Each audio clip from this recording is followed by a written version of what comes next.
All right. Testing. The time has come for the Monday, September 15th, 2025, regular city council meeting. Roll call, please. Alderman Florian. Present. Hayes. Present. Bolton. Present. Guzman. Present. Martinez. Present. Felix. Present. Newsome. Present. Turner. Present. Donaldworth. Present. Mayor Cunningham. Present. Mayor, you have a quorum. Thank you. Item B, invocation by Father Thomas Alajakis from the St. Demetrius Greek Orthodox Church. Immediately following that, the Pledge of Allegiance. Father.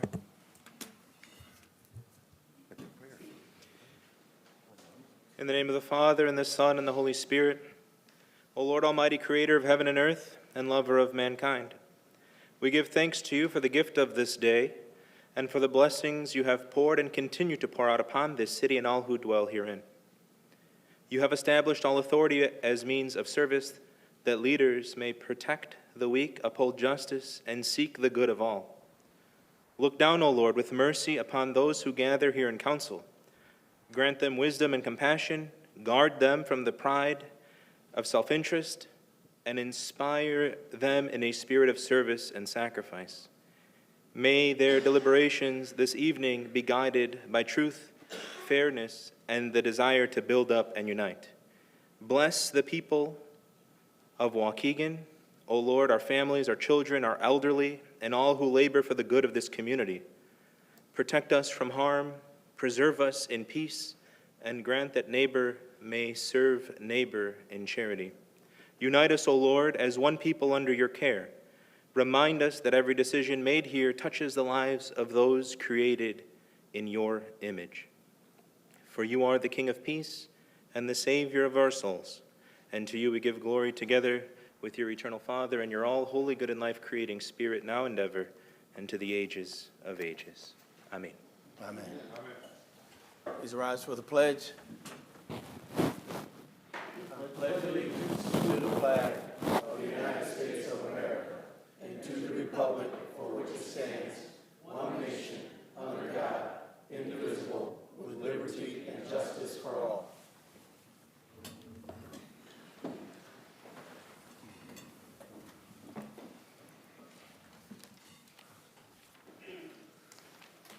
Item C, Mayor's comments.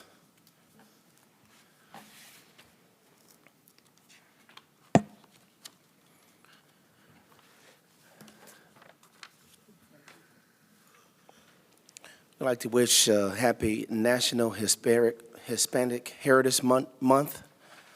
Here in Waukegan, we proudly celebrate the contributions of our Latino community. From businesses to cultural traditions, Latinos are a vital part of what makes Waukegan a true melting pot. Yesterday, the alderman and I, along with office of the city clerk and city staff, participated in a parade along Washington Street where thousands and individuals and families lined the street. Here in Waukegan, we celebrate our diversity. Just a side note, next year, the parade route will be a lot smoother as we repave Washington Street. More on that project later this evening. A statement from the city regarding ICE activity. The city of Waukegan has confirmed reports of ongoing operations by the Immigration and Customs Enforcement, called ICE, within the city of Waukegan limits. You are encouraged to know your rights and be aware of misinformation. Inform yourself through trusted resources. As a reminder, officers with the Waukegan Police Department will not conceal their identity and will continue to be clearly identifiable while on duty, wearing official uniforms with badges. In accordance with the Illinois Trust Act, the Waukegan Police Department will not participate in federal immigration enforcement, as the act prohibits the state and local law enforcement agencies from assisting the federal government with civil immigration enforcement. More information about your rights or to get legal assistance, go to ILLINIGRATIONINFO.org. It's IllinoisImmigrationInfo.org. Well, this was a nice treat. John Lewis Middle School, formerly Thomas Jefferson. Last week, I had the privilege of visiting John Lewis Middle School, where students gave me a tour of their greenhouse and teaching farm. Those students are doing a great job growing food that they use to make healthy lunches. Thanks to the hardworking teachers like Mr. Brian Green, teachers like him are truly making a difference in our community and in the lives of our young men and young ladies. The best part that I left with, all of these peppers. Everybody see this up here? Now, this little small watermelon, so they picked it just for me. The peppers, I did not touch the peppers, because if you touch the peppers, then you touch your face or your mouth, you're going to get a surprise. I think the banana peppers are not hot, but the other two are. And of course, I had to say, this middle school will always hold a special place in my heart. It is where I went to middle school at. Go Jaguars. All right? And we see there the Jaguars. We used to beat up on Webster, Jack Benny. And there was only three, right? Was there only three? Webster and Jack Benny? All right. So that means there are no Webster and Jack Benny persons in the house. Wrong. Go Webster. Oh, Go my Webster. Goodness. Oh, my goodness. I went to Webster. Look what I started. All right, that's all I have for that. Item number 2, resolution, proclamation, presentations, and appointment. Proclamation, Hispanic Heritage Month in Waukegan. I got a motion by Alderman Martinez, second by Alderman Guzman. Mr. Clerk, I'd like to read the proclamation. Absolutely. Thank you, Mayor. Proclamation, Hispanic Heritage Month in Waukegan, September 15th through October 15th. Whereas National Hispanic Heritage Month is celebrated nationwide from September 15th through October 15th each year. And whereas National Hispanic Heritage Month started in 1968 as Hispanic Heritage Week and was expanded by President Ronald Reagan in 1988 to cover the month at which it is celebrated today. And whereas National Hispanic Heritage Month celebrates the anniversary of the independence for Latin American countries, Costa Rica, El Salvador, Guatemala, Honduras, Nicaragua, Chile, Mexico, and whereas National Hispanic Heritage Month highlights the rich cultural heritage that Hispanic and Latinx cultures have on Waukegan throughout the sharing of arts, food, musical traditions of all 26-plus Latin American nations. And whereas National Hispanic Heritage Month recognizes their positive impact and vital role in our economy and workforce. Now, therefore, be it resolved that Mayor Samuel D. Cunningham, Jr. and members of the City Council of the City of Waukegan do hereby proclaim September 15th through October 15th as National Hispanic Heritage Month in Waukegan, and call upon the entire community to help observe and celebrate this important month, adopted this 15th day of September, 2025. All right, thank you. Yeah. There's a motion and a second on the floor. We're going to just hear the voice from all those in favor. Aye. All right, the ayes have it. Motion's passed and carried. We'll make sure we get that to the appropriate. We can keep that one ourselves since you're presenting it. We want to take a picture. We can get everyone from the audience in there. Okay, it sounds like a winner to me. Anyone want to be in the picture? Anybody in the picture with us? Come on up. Come on up. Yeah. We're going to keep that one for ourselves.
Motion by Alderman Martinez, second by Alderman Turner. Proclamation for Fire Prevention Week, October 5th through the 11th, 2025. Change. I better let me put my glasses on. I tried to wink it out. Charge into fire safety. Lithium batteries in your home. There's a motion on the floor and a second. Can we read the proclamation? Certainly. Proclamation, Waukegan Fire Prevention Week, October 5th through 11th, 2025. Whereas the City of Waukegan and the Waukegan Fire Department is committed to the safety of life and property from the devastating effects of fire. And whereas fire remains a serious public safety concern both locally and nationally, and the presence of lithium-ion batteries in many household devices introduces unique fire risks. And whereas most of the electronics used in homes daily, including smartphones, tablets, laptops, power tools, e-bikes, e-scooters, and toys, are powered by lithium-ion batteries, which, if misused, damaged, or improperly charged, can overheat, start a fire, or explode. Whereas the National Fire Protection Association reports an increase in battery-related fires, underscoring the need for public education on the safe use of lithium-ion batteries. Whereas residents should follow 3 key calls of action: buy only listed products, charge batteries safely, and recycle them responsibly to prevent battery-related fires.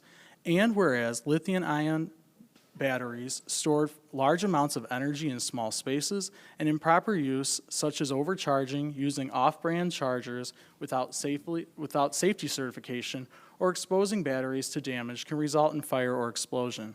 Whereas the proper disposal and recycling of lithium-ion batteries help prevent environmental hazards and reduce fire risks in the home and community. Now, therefore, be it resolved that Mayor Samuel D. Cunningham, Jr. and members of the City Council of the City of Waukegan do hereby proclaim the week of October 5th through the 11th as Fire Prevention Week, and urge all people of Waukegan to make sure their homes have working smoke alarms, and to support the many public safety activities and efforts of fire and emergency services, dated this 15th day of September, 2025. All right, yeah. Get that one. There's a motion and a second on the floor. All those in favor? Aye. Motion's passed and carried. All right. All right. Oh, we got the firefighters here tonight. All right.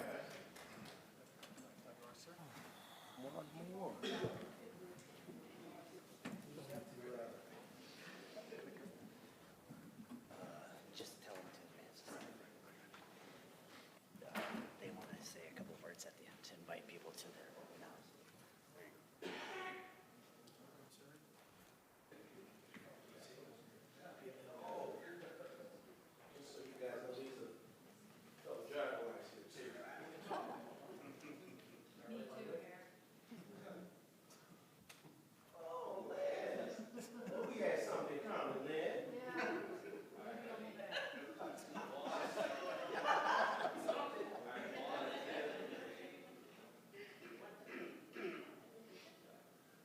And Scott, you had something else to say?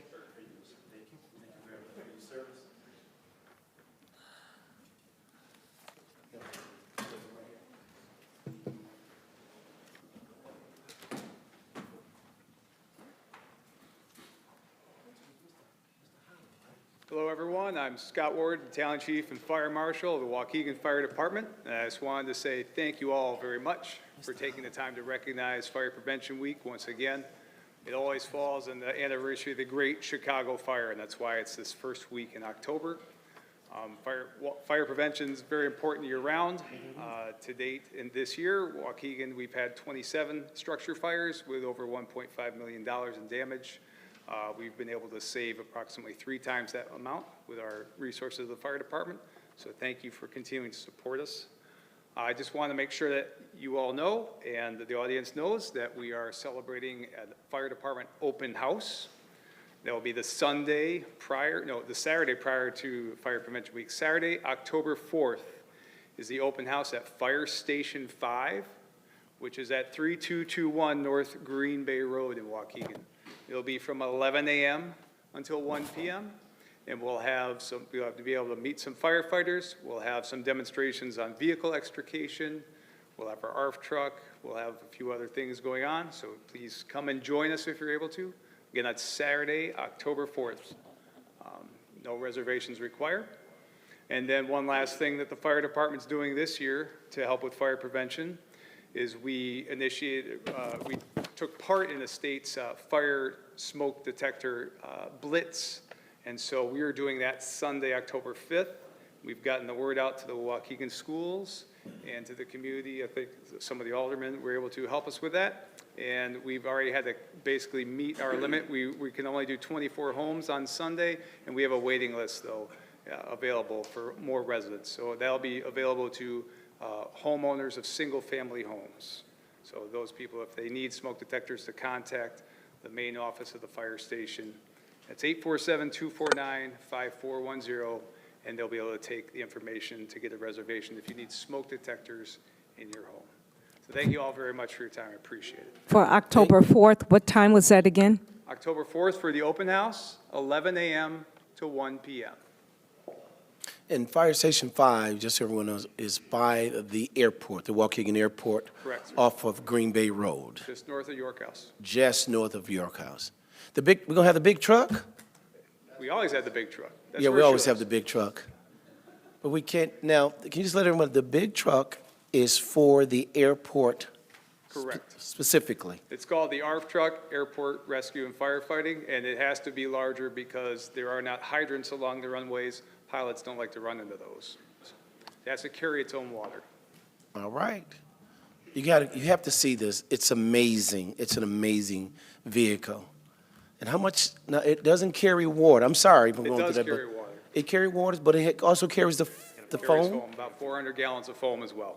So it carries about 3,000 gallons of water and about 400 gallons of foam. The regular fire engines carry about 1,500 gallons of water. Oh. So- If the fire don't get put out after that, then that's the Lord talking, okay? Yes, sir. Thank you very much, sir. Thank you all very much. All right. Yeah, give it up. Oh, I didn't have to call Chris up. Oh, you ready? Sir, yes, sir. Yes, Okay. sir. Yes, item C, everyone, rebuild Waukegan, Washington Street update. Chris? All right. I first want to start off with, we're sending a shout out to the Public Works Department for a great job that they did on yesterday with the parade, starting with my superintendent, Alonzo Jenkins, my supervisor, Salvador Cisnero, and the awesome group that they put together to control the streets, put up all the garbage cans, set up everything, tear down, and also monitor what was going on throughout the parade. Ed First, Azel Lakes, Stephen Ochoa, Christian Angula, John Joyce, and Victor Leon. So I just want to thank them. They're not here tonight. My superintendent is here tonight, but I want to thank them for a job that they did on yesterday.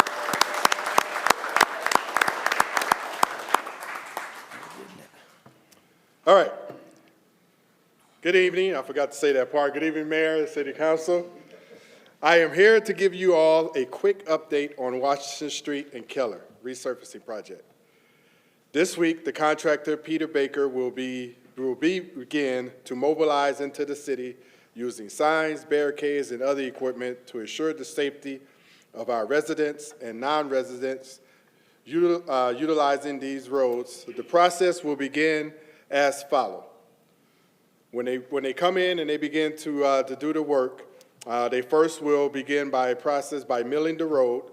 Second, their concrete crew will come and make repairs to some curbs and gutters throughout Washington Street. Third, they will start the resurfacing of the process. Now, during this, things might change, so just be prepared. We are also kickstarting our annual road program, where Peter Baker will resurface various roads, add new ADA ramps, curbs, gutters, as well as new intimate sidewalks. They will be starting in the 9th Ward, McGraw Road, West Swallowtail Road, Tucker, and I think it's west in that area as well. Second, they will go out to Mid Lane and do Mid Lane Drive, that's over in the 8th Ward. So as you can see, they're going to hit the 9th, the 8th, and then they're going to come into the city and start on the 1st Ward, on the south side of town, Helmholtz, May Street, MLK Jr., and Lenox. Peter Bragg & Son has already started to deliver residents' notifications to residents, businesses, at all project locations. So your residents will be receiving notification on when they're starting, how long it's going to be, and things of that nature. All right? Right now, I would like to bring up Raina, our engineer services, and he will give you a quick update on where they at far as the utilities and things of that nature of Washington Street. All right? Thank you, Jared. All right, thank you, Chris. Good evening, everybody. My name is Jared Cebulski. I'm with the consulting firm called RENA. We've been retained by the city to perform the Phase 1 study for the Washington Street corridor. So let me just give a little overview and what I mean by that. So projects of this magnitude that you coordinate with IDOT in order to be eligible for future federal funding are done in 3 phases. The first phase is the engineering study, and that's what we're in right now. That phase involves taking traffic counts, analyzing the traffic, looking at the crash history and safety, coming up with improvement concept alternatives for the corridor, where we'll look at the number of lanes, look at maybe doing a road diet or, parking lanes, what we want to do there. We also get stakeholder input, so we have meetings with the public, we have meetings with businesses and the schools in order to get their input on how to develop these concepts. Then we select a preferred design, and then we get IDOT approval on that preferred design. Now, that Phase 1 process typically takes about 2 years to undertake, and we're about 6 months into that process so far. So far, we've completed a survey, a topographic survey of the corridor, so we've got the base data to work from. We just finished taking traffic counts and collecting crash data, and we've also been working with the city's planning department in order to initiate the stakeholder involvement. We plan to have meetings in October with some of the stakeholder groups. We've also provided materials for the city's website to talk about the Phase 1 study and to get the word out. After Phase 1 is complete, Phase 2 includes the preparation of detailed contract plans for the project, also includes acquiring any land or right-of-way needed if we need to take temporary easements in order to build the project, or if we need to take a strip of land in one area or a corner cuts or things like that. We secure permits and we do utility coordination in Phase 2. Phase 2 also takes about 2 years to complete. And then once that's complete, Phase 3 is the actual construction of the project, and then that could be scheduled after Phase 2, depending on funding availability. I understand we're going to be applying for federal grant money for a big portion of this project. That's what I have for my update. Thank you, Any Jared. questions? Any questions, Alderman? All right. Ladies first, Alderman Florian. Thank you. Then- So I'm curious, I was part of the team that analyzed the applications for the engineering and stuff. So how does the fact that we're paving the road now affect what you're doing? Okay, it really has nothing to do with it, and it really, the need for the paving was really based on the deteriorated condition. It was, we talked with the city, the Public Works, and we really weren't sure it was going to make another winter. It would have really been bad to wait. So we feel that the paving was appropriate at this time. Also, and as you could tell from my schedule, we're still 3-4 years away from the earliest construction, and that's depending if we secure funding. And oftentimes, before you start a reconstruction project, you want the road in good shape because you're going to be pushing traffic over to one side. It's going to be a lot closer to the curbs and things like that. And when you start to work on the other side, so it's very prudent to get the road up in good shape now, prior to the major work coming up in years to come. Okay, thank you for that explanation. And then this might be for Chris. I know you said mid-December is the end of the road program this year, but when does the plant close, the asphalt plant? Yeah, it varies with with weather and all, so and it's a good thing that we have Peter Baker doing this whole project, so understand, so if they want to keep it open, they'll keep it open, so, but it depends on the weather and the temperature at Okay. night. All right, thank you. Alderman Guzman, then followed by Alderman Martinez. Alderman Guzman. Yeah, so I want to express my thankful and understanding that everybody understands this, that this is the way to go to resurface the street, because as the gentleman just said, it would have been 6 to 8 years, what I was told. And then depends on, okay, phase one, okay, engineering, okay, they're 1 or 2 years. That wouldn't be too hard, okay? The problem is phase two with easements, and you don't know what could happen. There could be a lawsuit or something that could pop up. So that delays it even more. And then public comment is there also at phase two, if I remember correctly, because I'm dealing with this on Lewis Avenue, okay? Phase one was done 2 years ago. No, I think we're in phase two now for Lewis Avenue to get done from 120 down to North Chicago, I think that's where I'm at right now with that. But this is the reason why this is a great thing to do right now. Spend the money, get this road going, and moved on, because this is a very, very long process. And then there's so many bumps on the road that could happen to slow down the project.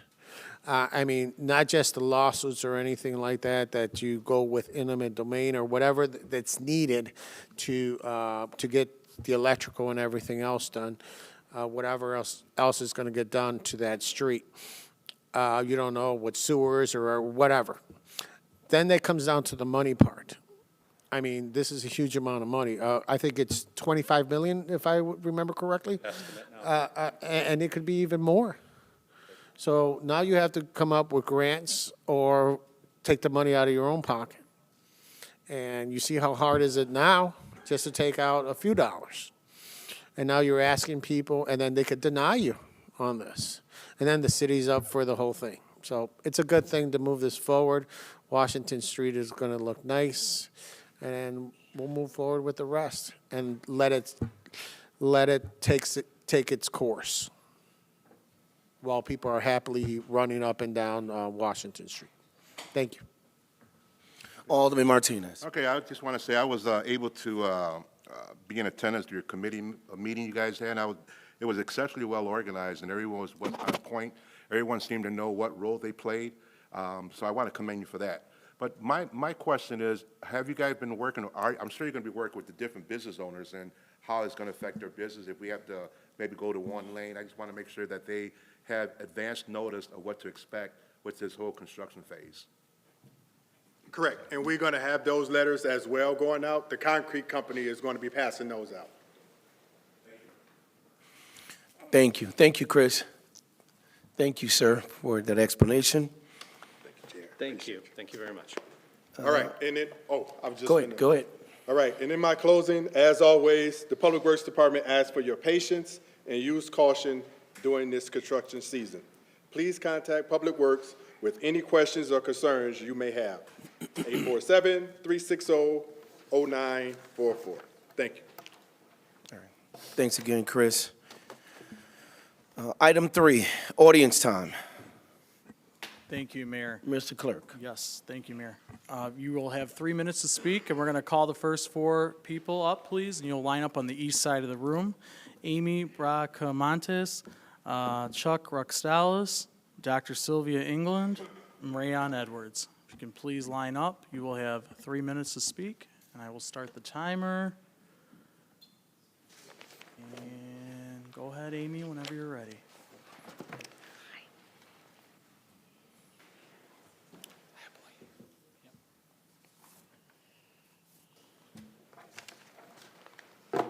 Good evening, everyone. Honorable Mayor Sam Cunningham and members of the City Council. My name is Amy Bracamontes, and I am the Executive Assistant representing the City of Waukegan Chamber of Commerce. I am truly an honor to be here today and have the opportunity to speak with you about the exciting the Waukegan Fall Festival that we're having. We are thrilled to announce that the Waukegan Fall Fest is scheduled Saturday, October 18, 2025, in downtown Waukegan on Genesee Street between Washington Street and Water Street. This vibrant, family-friendly event is presented by the City of Waukegan Chamber of Commerce and aims to bring our community together for a day of fun, connection, and celebration. It's hosted by Waukegan Mail Depot and powered by the Family Chiropractor and Sports Rehab, Daniel Coway Farmers Insurance, Rodriguez Exterminating, and BCU. The Waukegan Fall Fest is a collective effort to reignite pride and inspired by our mission to rebuild Waukegan. The festival will feature trick-or-treat style information booth, food truck, a costume contest, live music, bouncy houses, face painting, a petting zoo, photo booth, carnival games, a beer garden, and live performance to ensure fun for all ages. If any local business or organization is interested in supporting or participating, we are offering sponsorship opportunities that can greatly enhance exposure and community engagement. Feel free to reach out by email, which is at info@waukeganchamber.org, or call at 847-623-6800. We invite all to join us in making the Waukegan Fall Festival a memorial celebration of unity in Waukegan, and we look forward to making this event a success and to foster continuing growth and community spirit in Waukegan. On my behalf, our Board of Directors, and the Chairman, Dr. Reed, we hope to see you all there, and thank you for your time and your consideration. Thank you, Amy. Thank you. Mr. Chuck Ruxtalis. Chuck Ruxtalis, talking about the 1% grocery tax tonight. I was handed by one of the aldermen the list from the Finance Department on what revenues are lost by city. I noticed Gurnee is not on here. Gurnee has 30,000 residents and probably going to lose 2 to 2.5 million. They will make it up on their general sales tax, adding a 0.5% to that. So after January, the sales tax for any business that moves into Waukegan versus Gurnee, the sales tax will be the same, 8.5%. So I would just say the bottom line, if Waukegan does not maintain that 1% grocery tax starting in January, Gurnee and Waukegan will be on the same playing field as far as businesses moving in and out. And I would think that not having a grocery tax would increase the revenues of local businesses.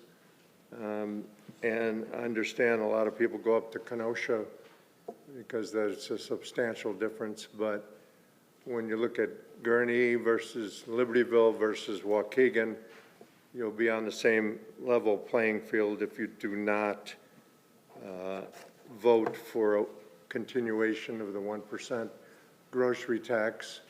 If you do vote for that, just like the video gaming tax, you should apply it to infrastructure, apply it to something rather than just continuing the 1% groceries, which is a problem these days because groceries, as you know, are just going up. People have to have food. So by adding this tax on there, it just causes nothing but continuation of cost for Waukegan residents and reduction of business for your grocery stores. Thank you. Thank you, Mr. Ruxtalis. Dr. Sylvia England, please. Of course, I'm not Sylvia. Okay, can we have your name, can we have your name for the record then, please? Okay, my name is Keisha Adams. I'm here on behalf of the England Manor. It's Dr. Sylvia England couldn't make it. But I'd like to personally invite all the council persons to her fish fry fundraiser this Friday. I already got a personal invite for the mayor, so I would like to invite everyone else. So I appreciate everyone. Thank you. Where's it going to be at? Time. Where's it going to be at, Keisha? Where is it going to be at? And the time. Okay, sorry. Time is 11 to 1, and then we have a dinner for 4 to 7. This Friday. Oh, sorry. 503 North Genesee Street, African American Museum at the England Manor. The big red, black home on the corner of Corey and Genesee. I believe that's Mr. Felix Ward, so I hope to see you there too. Thank you, everyone. Thank you, Ms. Adams. Rayon, I'll make copies for y'all. Rayon Edwards, please.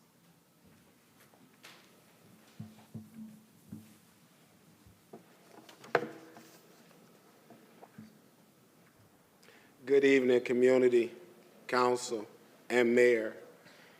As always, I come here with intentions, and you hear some things that just takes you off. I want to say to Alderman Felix, I don't think that that was very smart to inform us, the public, and this community that business owners are willing to share their cameras so that we can catch people to breaking the law.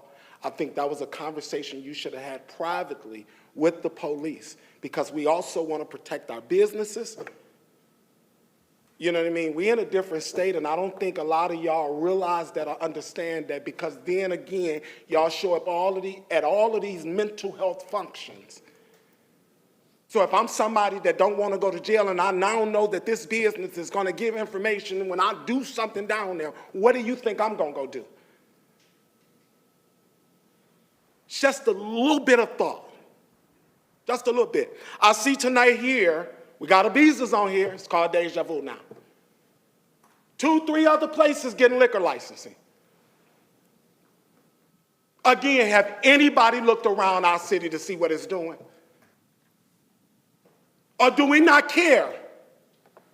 Because we make promises to people. I'm talking to you aldermen, and all y'all need to listen, because this is what most of y'all want in y'all ward. What is it doing to the people? Have you rolled down 10th Street? Is you downtown? Are you talking to your library staff? But it seems like y'all don't even give a damn. And that's the most disgusting thing about it. Because it makes a few dollars. We'll sell the people out. Like a sailor didn't leave up out of there and he just ended up dead somewhere. After walking in a bar being drunk. Underage kids being in that space. And what makes you think anything gonna change? What's because the owner name changed? It's disgusting. Alderman Florian, I need you to do me a favor tonight. During Alderman time, I need you to tell the mayor, Clyde McNamara, Margaret Carrasco, and anybody else in this room to know that I am not on your payroll. I don't work for you, and I don't move at the drum of your beat. I'm so sick of that being spread in my community. And one thing you got to know is Waukegan ain't nothing but this big. When you say something to one, they say it to somebody else, and somebody else say it to somebody else, and it just travels. And you got the audacity to get him some concerning Black Lives Matter. I thought you didn't deal with white folk. That's what you always say out your mouth. But it's wrong for me to talk to a white person, but it's okay for you to take their money though, huh? Just like a sellout ass nigga. Thank you. Thank you. Next three, Clyde McLemore, Esther Herron, and Margaret Carrasco. Again, next three, Clyde McLemore, Esther Herron, and Margaret Carrasco. 3 minutes. Boy, that's a joke. I'm Clyde McLemore, founder of Black Lives Matter. Let's be clear, when I say Black Lives Matter, I never said only Black Lives Matter. That was the press, that was the media, not the movement. In truth, we know all lives matter. We have supported your lives throughout history. Now we need your help with Black Lives Matter, for Black lives are in danger. Stop by and invite the council to our resource center that we're opening up here in Waukegan, Black Lives Matter Resource Center for Black and brown people to come out, and this will be held September the 24th. It's a Wednesday from 2 to 4. We'll do the ribbon cutting, there'll be some light refreshments. We have some programs that we're doing, at-risk intervention. We have a community education outreach. We have even young people jumping on the board. This is really, this is phenomenal. Black Lives Matter Lake County started on my kitchen table. And to now, we are located in a 6,650 feet building. That's ours, and we're not a loan from the bank. It's ours. We got support from Tide. Brother say I don't mess with white folks, but we got something that Tide, who wash white clothes to tell you to turn white. They support Black Lives Matter. So I ask y'all, when y'all go buy your detergent, please buy Tide, because it supports Black Lives Matter. It is a supporter of ours. So with that, I want to invite y'all out September the 24th from 2 to 4 o'clock. Come by, look at it. We got real decent building. We did some changes to it. We did some work on it. I have some flyers on it, and I ask you to come out. Thank you. They were supposed Thank to you. on that side. Ms. Esther Herron, please. Excuse me, as Esther approaches, I want to be perfectly clear. Perfectly clear. Research. Esther, can you 1 second for me, please? Okay. I want to be very, very, very clear. Racial slurs will not be accepted or tolerated in this place. Not as long as I am mayor of this city, regardless of who may say it. And in a time where our society is going through a lot of different things.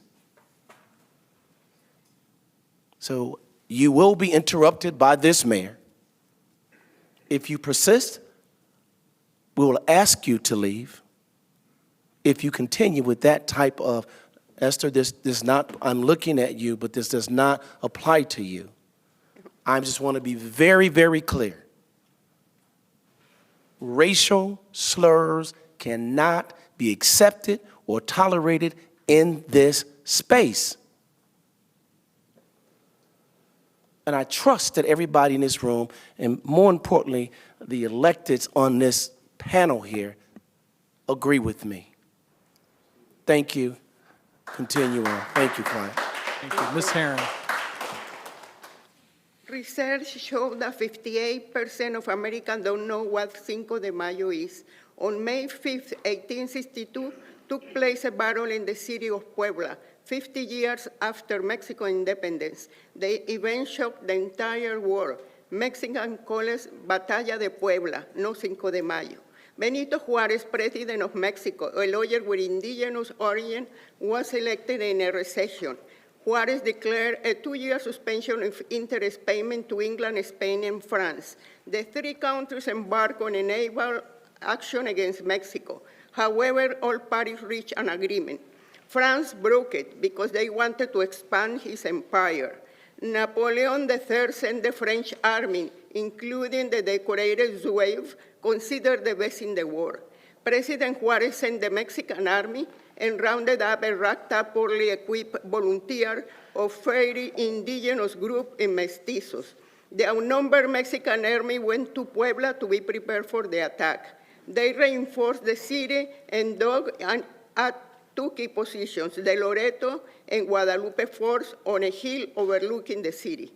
On May 5th, the Mexicans fired a cannon, announcing the battle at 9 a.m. The French army ascended at noon, and the fight began in the middle of the slope. Surrounded by Mexican cavalry and infantry with bayonets and machetes, the French retreated.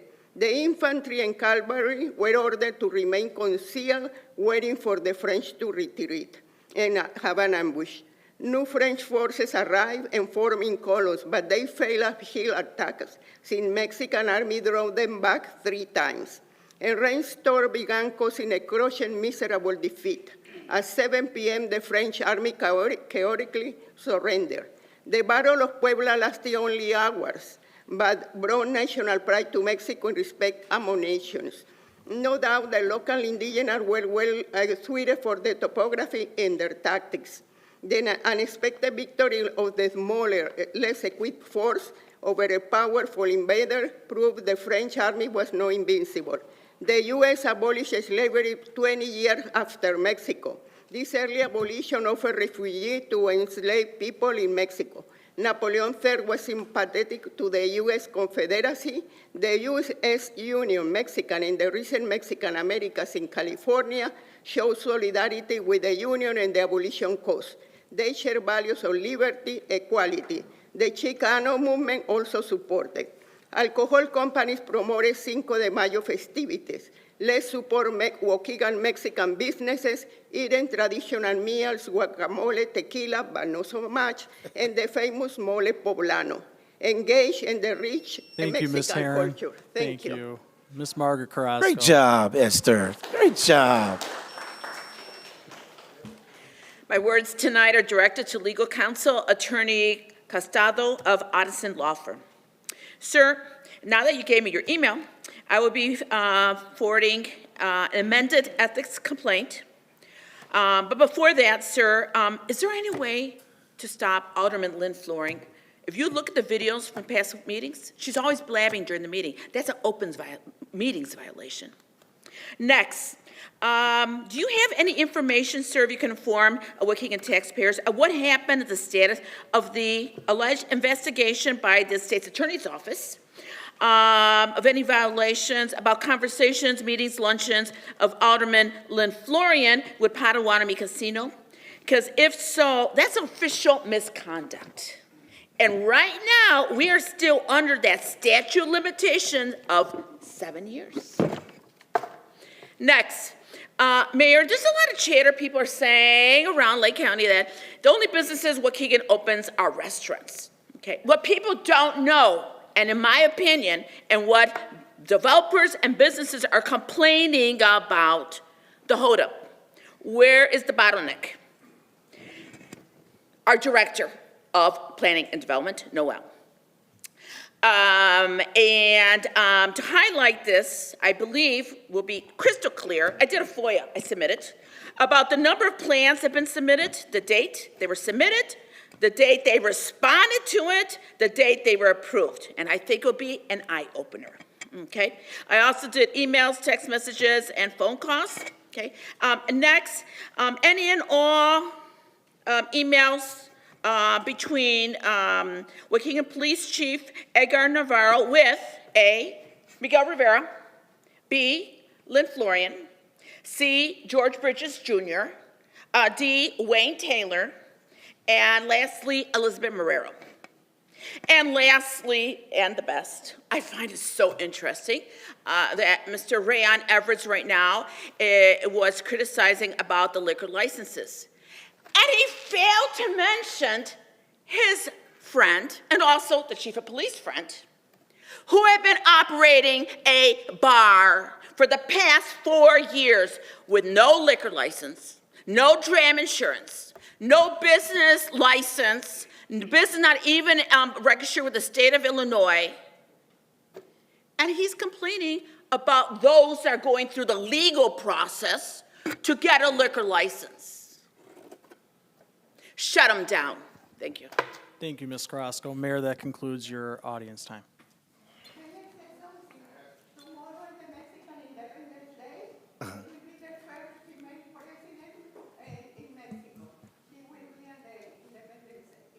Oh, all right, Esther. You got it in, Esther. You got it in. You put them right there. You're fine. Item number 4, consent agenda. Items on the consent agenda are considered routine and non-controversial and will be approved by one motion. If any one board member wishes to have a separate vote on any item, it will be pulled from the consent agenda and voted on separately.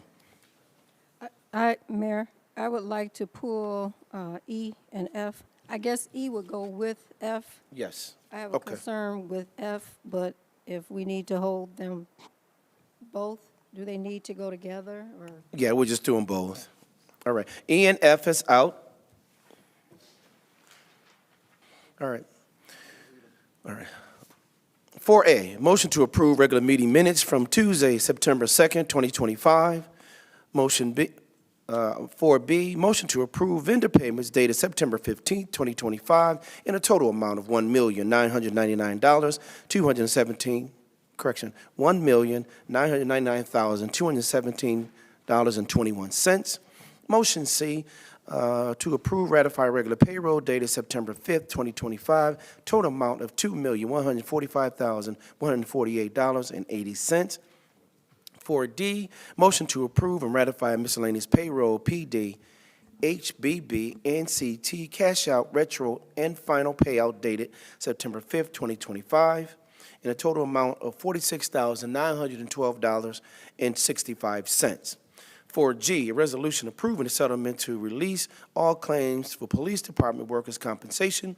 Claim number 240129W013 and 24WC03041 003.123.022B for an amount not to exceed $204,974. Item 4H, resolution approving the settlement and release of all claims for the Police Department workers' compensation. Claim number 240731W008, 24WC23172, 003.123.0093 for amount not to exceed $59,591.29. Resolution 4I, resolution approving the purchase of a 2025 Peterbilt 548 dump truck from JX Truck Center for not amount to exceed $174,526.14 per section 2-45, parentheses I, parentheses 3, joint purchasing through Sourcewell. 4J, resolution approving the purchase of 110-gallon airline striper truck from M-B Companies, Inc. for a not to exceed amount of $242,885.05. Section 2-458, parentheses I, parentheses 3, joint purchasing through Sourcewell. 4K, resolution approving the purchase of a 2025 Ford Transit cargo van from Coons Auto Group for amount not to exceed $50,710.95 per section 2-458, parentheses I, parentheses 7, good faith waiver. For the Public Works Infrastructure Committee, I'm sorry, I didn't need to read that. Items 4L, ordinance amending Chapter 3, Section 3-14, Section 3-40, and Section 3-79 in the City of Waukegan Code of Ordinance, adding the Finance Department as the administrative agency in lieu of the Office of the City Clerk. There's a motion. I'll make the motion. Okay, motion by Alderman Turner, second by Alderman Bolton. Any other questions to the motion? Roll call, please. Alderman Florian. Aye. Hayes. Aye. Bolton. Guzman. Aye. Martinez. Aye. Felix. Aye. Newsome. Aye. Turner. Aye. Donaldworth. Aye. Motion passed, Mayor. Motion's passed and carry. Items E and 4, per the Alderman of the Fifth I would Ward, like- to I would hold those like- over. Yeah, or table second. or hold over? It's hold over. Okay. We're going to hold those over. Those items have been held over. All right? I'm sorry. Just held over at this time, yeah. Items number 5, there being none. Items number 6, there being none. Items number 7, new business. Ordinance continuing the 1% grocery tax at the municipal level. Motion by Alderman Newsome, second by Alderman Turner. Any questions to the motion? Roll call, please. Alderman Florian. Aye. Hayes. Aye. Bolton. Aye. Guzman. Aye. Martinez. Nay. Felix. Aye. Newsome. Aye. Turner. Aye. Donaldworth. Aye. 8-1, motion passed. Motion's passed and carried. Items B, ordinance amending the Code of Ordinance, Waukegan, Illinois, to create a new Class G liquor license. This matter was presented in Community Development. I'll make the motion. Motion by Alderman Turner, second by Alderman Martinez. Any questions to the motion? Roll call, please. Alderman Florian. Hayes. Aye. Bolton. Aye. Guzman. Aye. Martinez. Aye. Felix. Aye. Newsome. Nay. Turner. Aye. Donaldworth. Aye. Motion passed. Motion's passed and carried. Item C, an ordinance increasing the number of Class A tavern liquor license and video gaming license by 1 for Deja Vu Bar and Grill, 17 North Genesee Street. Motion by Alderman Felix, second by Alderman Turner. Any questions to the motion? Alderman Florian. Thank you, Mayor. Is the applicant here? Okay. This is a establishment that previously had a license. I believe the current applicant is the partner of the father of the previous applicant, is that right? A partner. I'm 100% owner of the corporation. I don't have a partner. Right, but you're his life partner. I'm his life partner. Isn't that what the application said? That's not what the application said. No, I don't think that's a question. I mean, my personal life is irrelevant to the application, isn't it? It has nothing to do with the questions that were being asked in the application. Well, your address is the same as his. My address is 2719 Burko Avenue in Waukegan. But you also listed in another part of the application your address in Zion, which was the same as his. You had it two different addresses in two different places. That might have been a mistake, but my home address is 2719 Burko Avenue in Waukegan. Okay, so there's a list we were provided with of all of the different times the police department came to the location for issues. So what's going to be different this time compared to last time? Well, my first goal is to have the scanner at the door at all times. So we're going to have the security guard at the door will have the scanner 24/7. We also met up with the Waukegan Police Department Friday. We came up with a game plan, and I actually signed an agreement with them.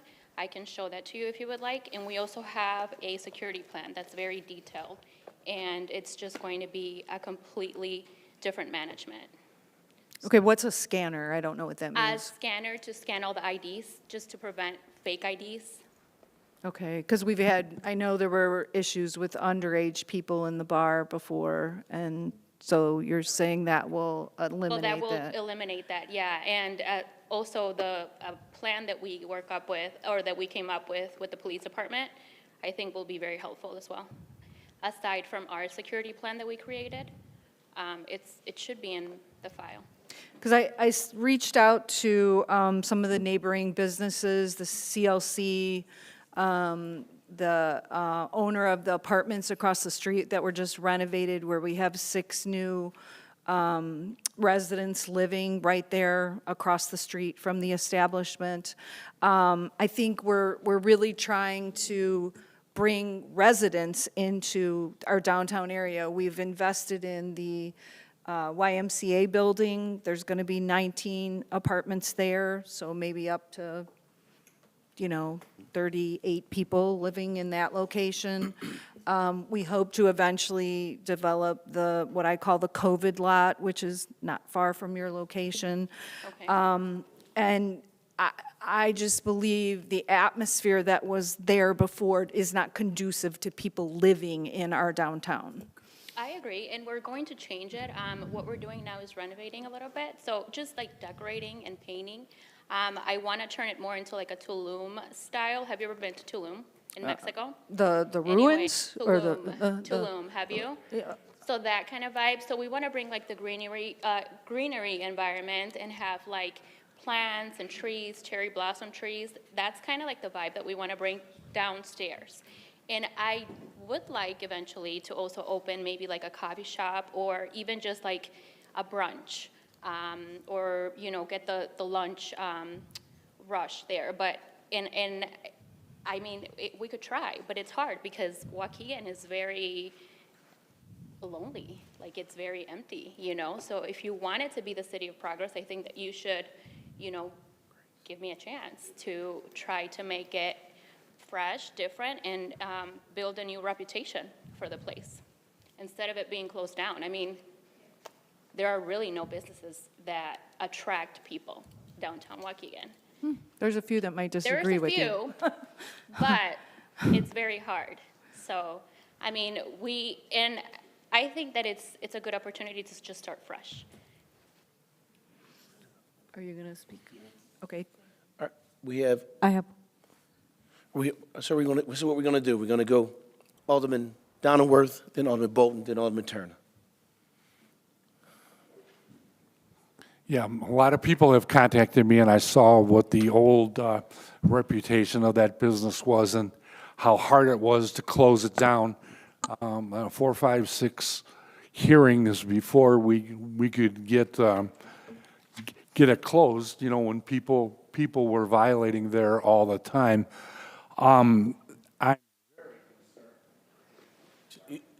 Sorry, this mic again, I'm playing.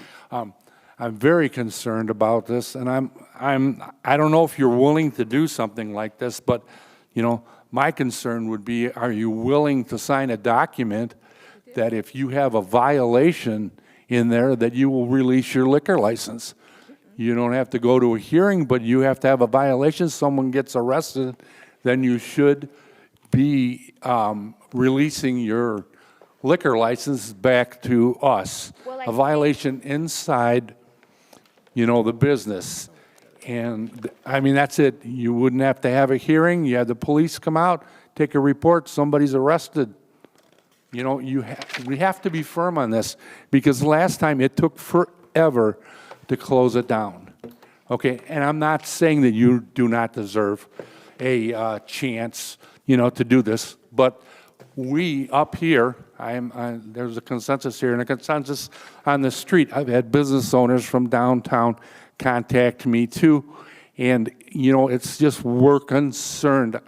I wish you the best, okay? But the problem is, if you end up having problems like before, there needs to be a penalty, and the penalty means you come in here and release your liquor license to us. Well, I think that's a bit drastic to release the liquor license upon one incident. I mean, there's violence at Jewel or Walmart, or, I mean, look at what just happened to this Kirk guy. I mean, So you're expecting violence in your business not then? expecting, but it's drastic, I think, to say, yeah, one incident here, I'm releasing my license, with all of the hard work that's being put into the place. I did sign an agreement with the Waukegan Police Department. Can I show it to you? Yeah. Why don't? Read it. Well, you can read it. Yeah, read it. Which one did you want to draw attention to? All of these points here are basically listed on our security plan. So these are points that we are going to follow. So it says install video surveillance, retain footage for 90 days, cooperate with the law enforcement, verify age before entry, or alcohol sales, know your occupant load, maintain valid licensing, restrict alcohol to premises, keep entrances and exit clear, adhere to license operating hours, manage difficult situations promptly, promote safe transportation, and enforce no firearm policy. So, I mean, those are all things that are included in our security plan. And I signed this with the Waukegan Police Department on Friday. So, I mean, they have a copy of it, and like I said, we came up with a game plan. And again, I understand that this place has a very bad reputation. My goal is to change it and to make it a different atmosphere. Right, okay. But you're saying that one chance isn't good enough? And that you should maybe get 2 chances of having a problem? Well, you're giving Or me, something like that? you're giving me a chance. This is my first chance. So, and you're asking me to sign something where if one incident happens, I'm going to release my license. It's a little drastic for me. Right, but you were related to the person who owned it before. I'm Is not that correct? related to the person that owned it before. You were part of the business before? I was not part of the business before. No, I have my own business. I was not part of the business. Okay, I'm So trying I to will be there managing the business. Okay, so it's you and the other person It who will- had owned it before will not be there managing anything or He will, stuff like that? So the owner of the building will not be managing. I will be managing 100%. The And I the am- owner of the building? Yeah, Who is that? the Zapatas. And then O- there, Owns the building? yes, I thought someone else owned it. that's between them. Oh, okay, Yeah, okay, I mean, my okay. agreement is with the Zapatas. I'm clueless to who else owns it or who, whatever. Okay, so- That's beyond me. Then you're also behind in your rent, is that correct? I'm what? On the building? On the building? Again, I'm renting from the Zapatas. Oh, okay, got it, Yeah, okay. so I don't know what's beyond that. Okay, That's between them. okay, all right, All right, yeah. I- Well, those are my concerns, Yeah. yes. Can we just call the question now? I don't know. We have, Or do we have to keep going? I don't know. Alderman Bolton, then we'll go for the, You know what? I just want to say thank you for addressing those hard questions and validating and giving clarification, because I too had those same concerns. But I appreciate how I've heard today with our police department, you're going above and beyond. Yeah, I'm And trying. I'm not one that drinks, or, matter of fact, my other job is substance counseling. But thank you so much, and I just wanted to validate that. Thank you for trying to change the tone and the stigma that has been attached to you. Okay, thank you. Thank you. all right. We got Alderman Turner, then Alderman Hayes. Thank you. I'm sorry, what's your last name? Burton. Burton? Burton. Yes. Thank you. All right. So, bottom line is you're bringing in a totally new business and a new business model, right? You're not going to be the same as Ibiza was, yeah? It's going to be a different atmosphere, so it's not going to be the same, no. All right, thank you. Thank you, Alderman. Alderman Hayes. Aside from the atmosphere, what's going to be different? Well, the security plan, all of these points that I just mentioned, and hopefully, if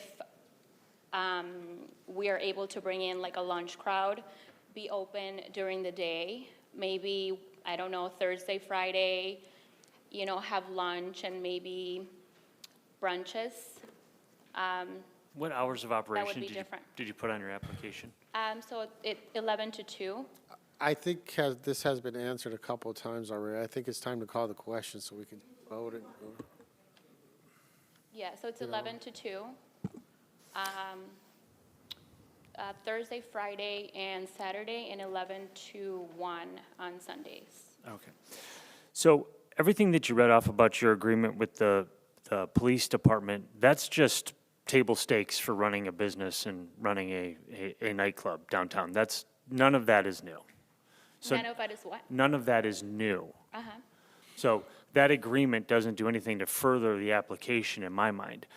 All I can think about is the unbelievable depletion of resources that we had at that one establishment over the last couple of years. All of the trouble that was caused at the establishment, nothing was done.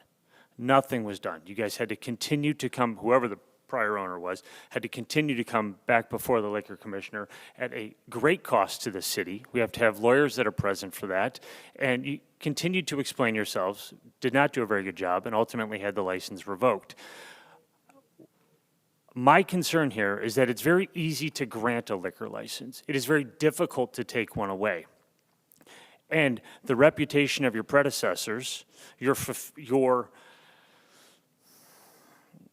telling us there's no business relationship with them. It's hard to believe based on the application that we see, but I don't see how anything's going to change. There's constant trouble there. It's a bad image for downtown. People don't want to be there. Adjacent businesses, not even just adjacent, all businesses down Genesee Street were complaining about all of the trouble that was being caused at the establishment.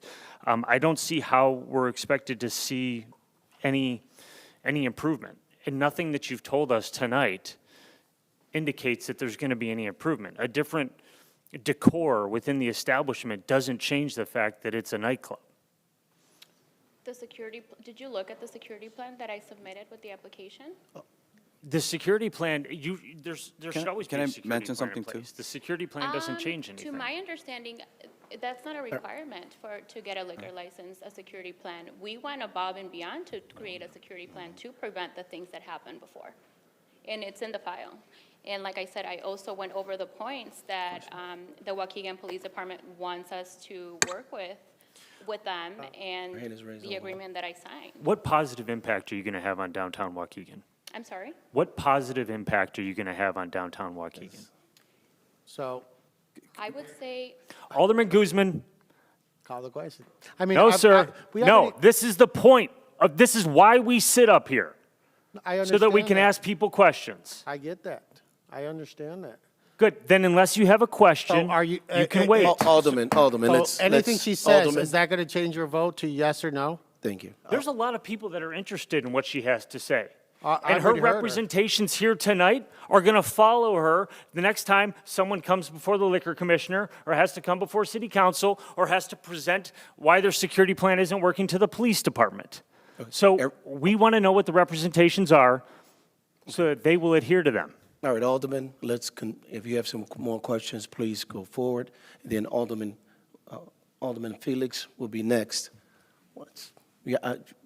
Positive impact. positive impact, bring life to the downtown Waukegan in business. What kind of life are you bringing to downtown Waukegan? When you drive by, do you see a single light on, or do you see a place where you would say, hey, I'm going to stop by and have a nice cocktail or maybe a nice dinner if I'm able to eventually open up a restaurant and have maybe some of the Genesee Theater clients come in and have a nice cocktail in a nice atmosphere and have a nice dinner before they go and see the show. I understand there are other restaurants in the area, but I think that it will attract more business, not just for us, but maybe businesses in the area as well. That will be my positive impact. I mean, like I said, we are going to follow the security plan as it shows on the file.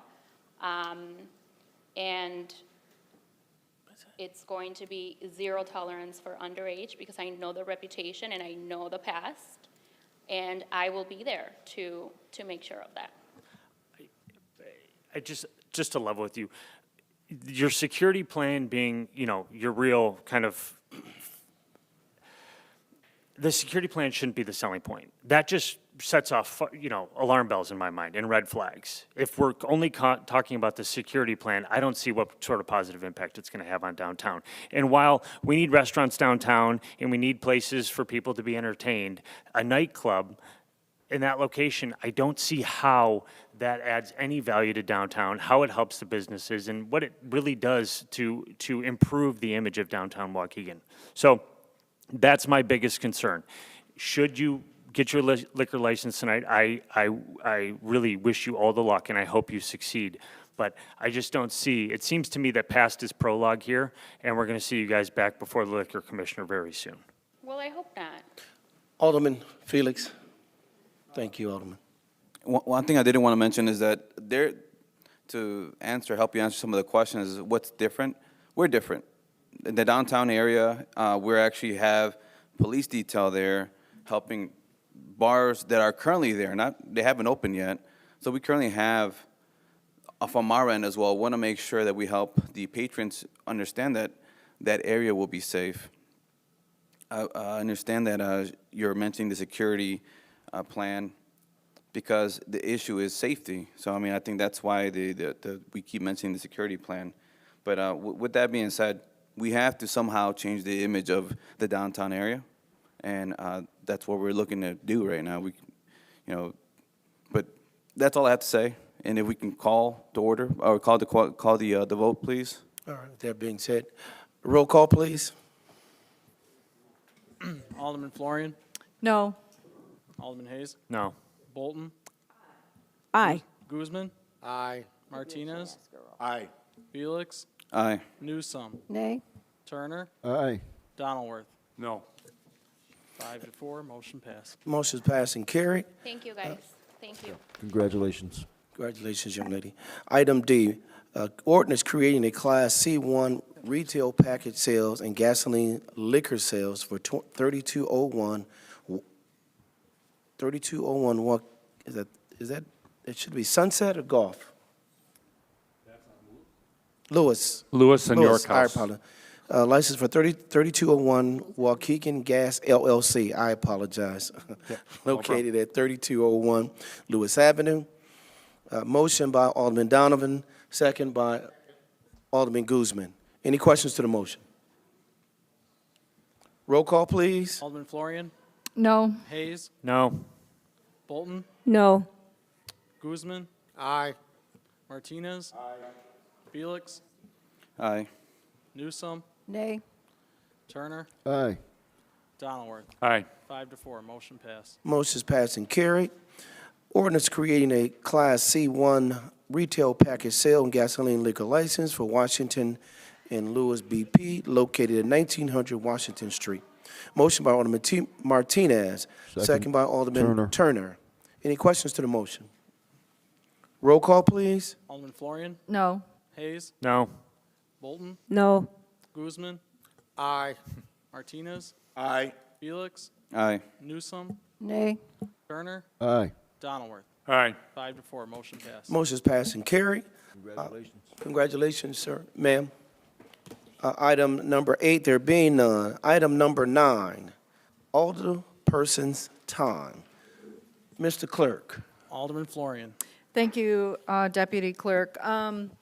My dumpster was held a week ago Saturday. It went well. It was, so I guess it got a little too successful in some ways. People didn't want to wait their turn, dumped their stuff on the side and left, and so it was a big cleanup for the Public Works crew, so I apologize to you guys and your crew. I don't like when people disrespect our process, but I couldn't be there that day. I try to usually be there, and I couldn't be there, so hopefully next time we can somehow get the word out that that's not an acceptable way to take advantage of this service that we offer. So please thank the guys that were there for me.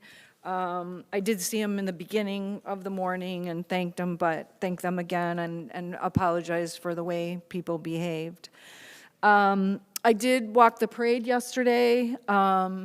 It was a success in that it happened, in spite of the efforts both from outside our community and within our community. The people who were there were happy to be there. It was a beautiful day. The Waukegan police were out in full force, keeping everyone safe. I spoke with the chief. He said there were no incidences, a few minor things, but nobody was arrested, nothing happened. So thank you to our PR staff for their help in making it happen, and to the Juntos organization. They once again did a fabulous job. And I am grateful people came out to celebrate their heritage and show their pride. Last Thursday, the mayor, with the mayor's help, I hosted the intergovernmental committee meeting at the Carnegie, which for those of you that have not seen it, you need to go. It's a beautiful location. In spite of the fact he told us he motioned to tear it down at one point, I was kind of surprised by that. Thank God that didn't happen. You had to put that out there, huh? Well, you brought it up. I couldn't believe you said it. I so did. I'm going to take advantage of that, you know. So anyway, it wasn't torn down, and it was rehabilitated, and it's gorgeous. And the meeting, the state's attorney did a great job presenting about some of the immigration issues going on and how immigration, for those of you who don't know, is a civil issue, not a criminal issue. I think that's a very important thing for everybody to understand. I think it's been criminalized by some in the administration, not our administration, but up above us. So it was great that State's Attorney Reinhardt was able to bring that information. The people at the library were very interested to hear it because they do have people coming into the library and looking for information and trying to be safe. So I appreciate the fact that the attorney, state's attorney was there and that information was shared.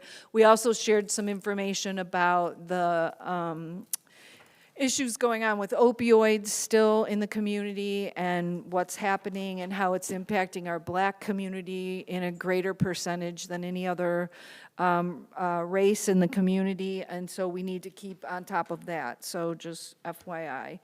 And my last comment, I see a person who deals with construction for his company, not just in Waukegan or Illinois, but kind of in different states, Michigan, Montana. He's kind of all over the place.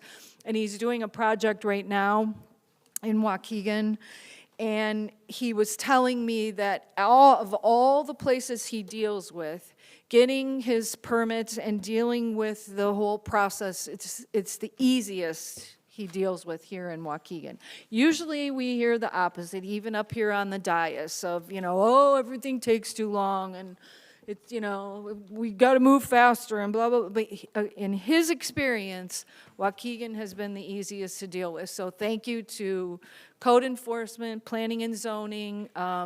You guys make us shine. So thank you. Thank you. Thank you, Alderman Florian. Alderman Hayes.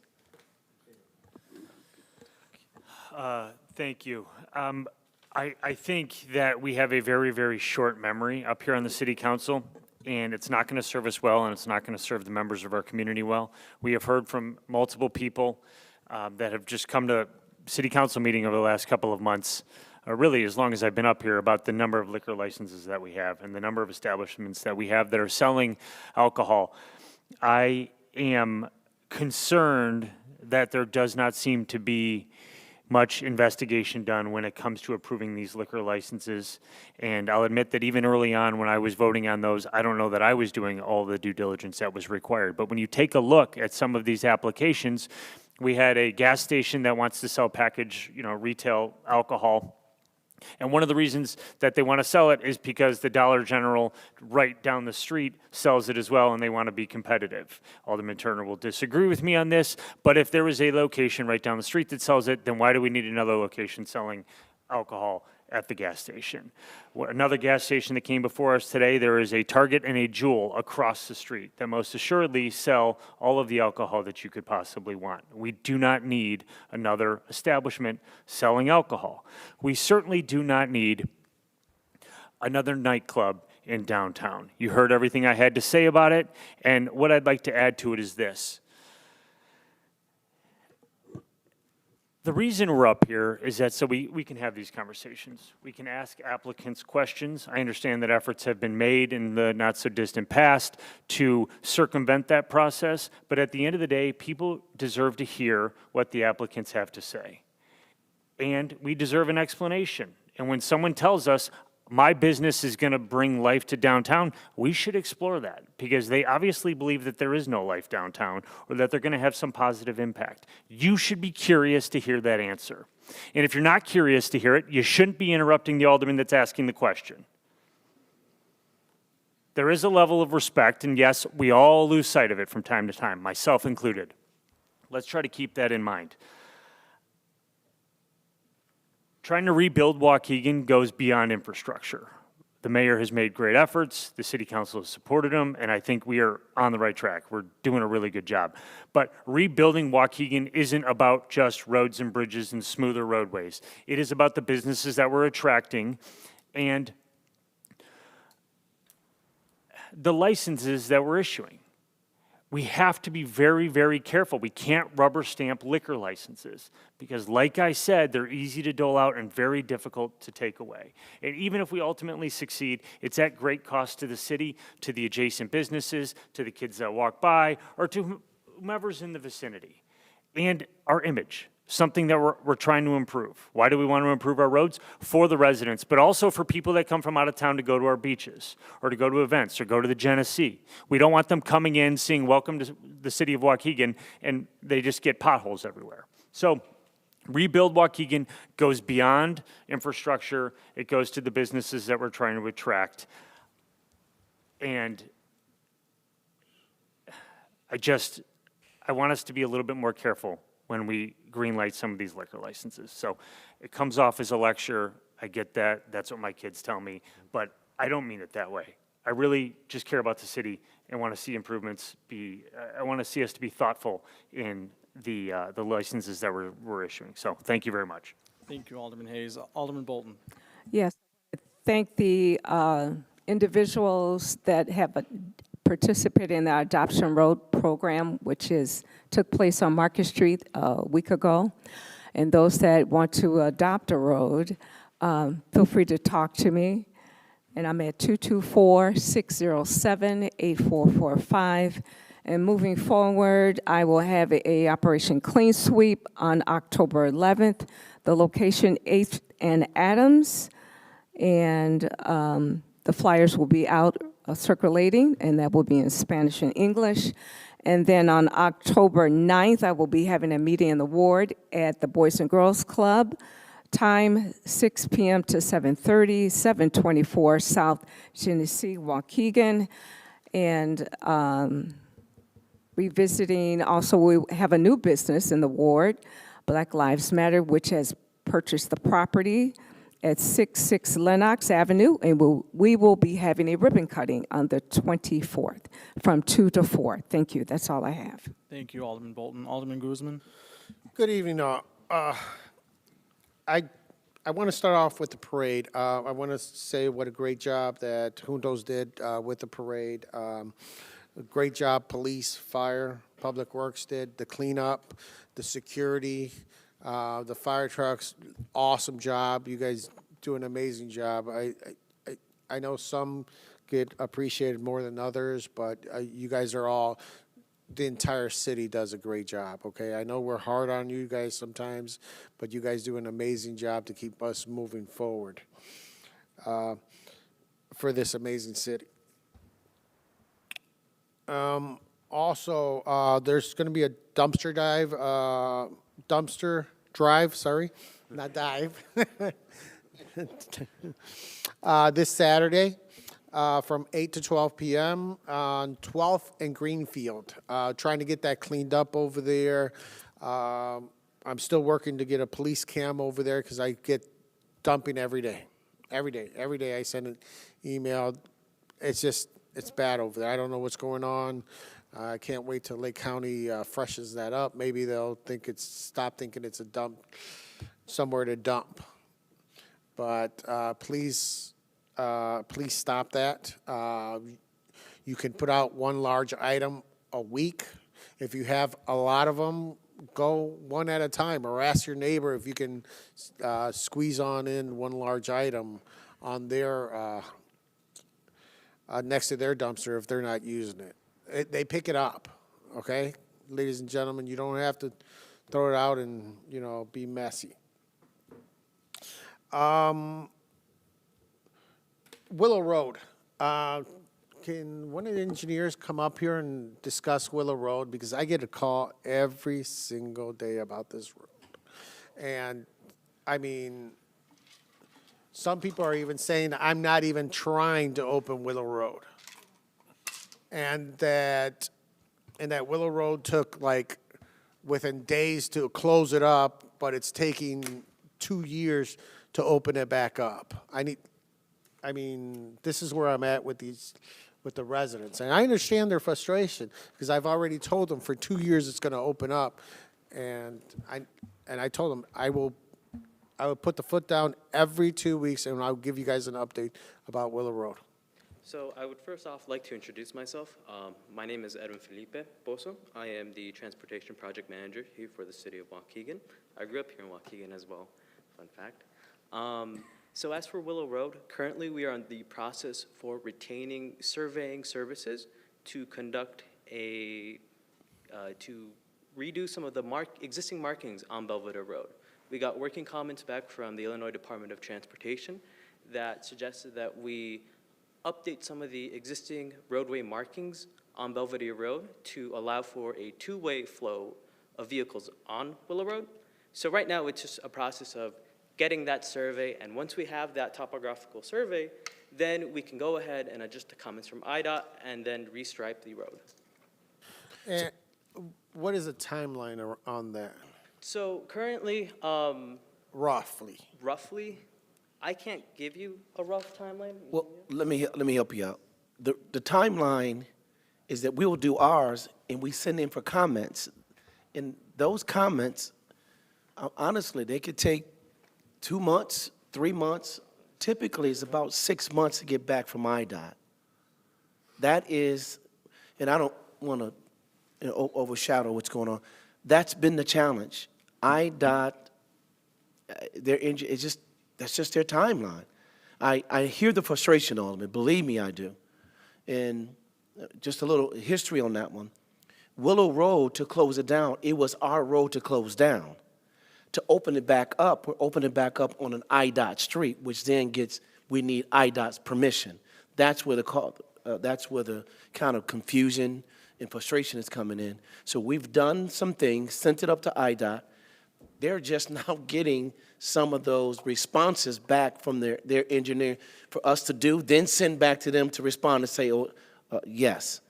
I will work with not only them and probably talk with our state legislators to see if we can, I know you know about IDOT. Yes. So that's where the biggest challenge is coming from.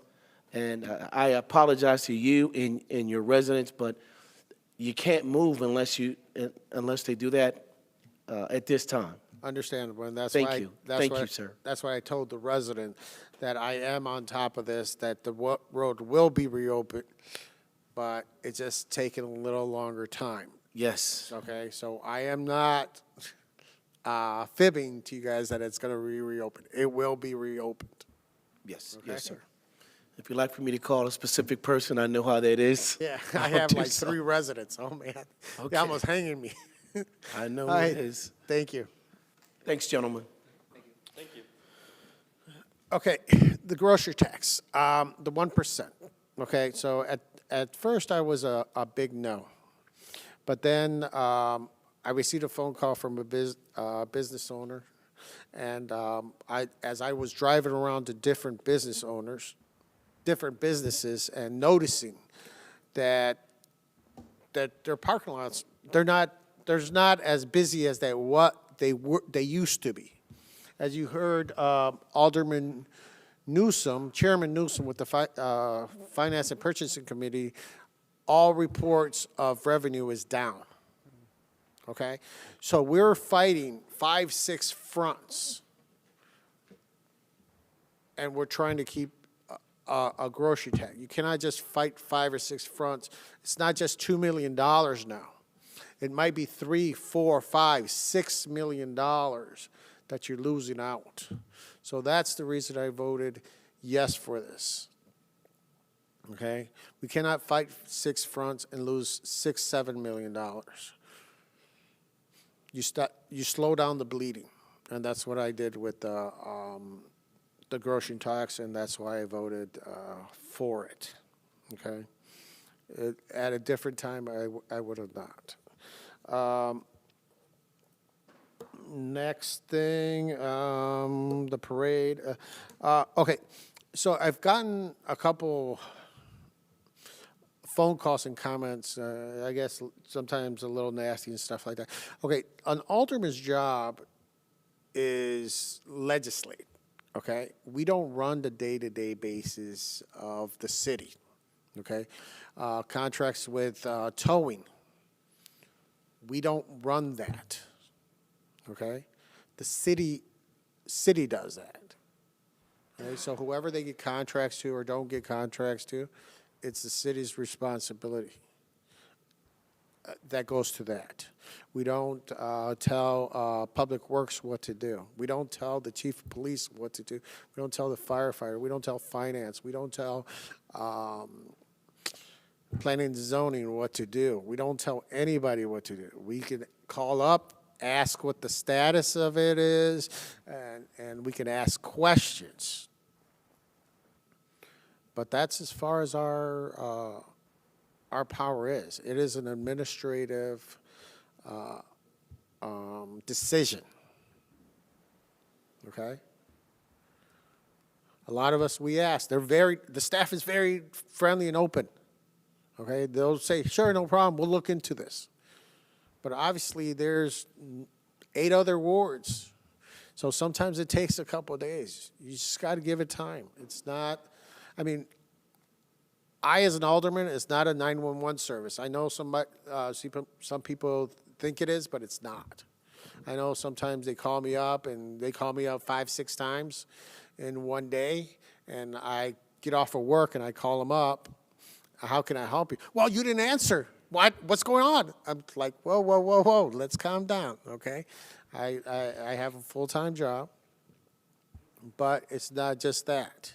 This is a part-time job, which I'm trying my best and trying to get in all aspects of the city. And it's not easy. It's a difficult job, especially when one resident disagrees with another resident, and then I got to be a mediator in there, and it's a complicated thing. So please give us time, give Public Works, police, building, code, planning. It takes a little bit of time, okay, guys? So, but they handle everything else.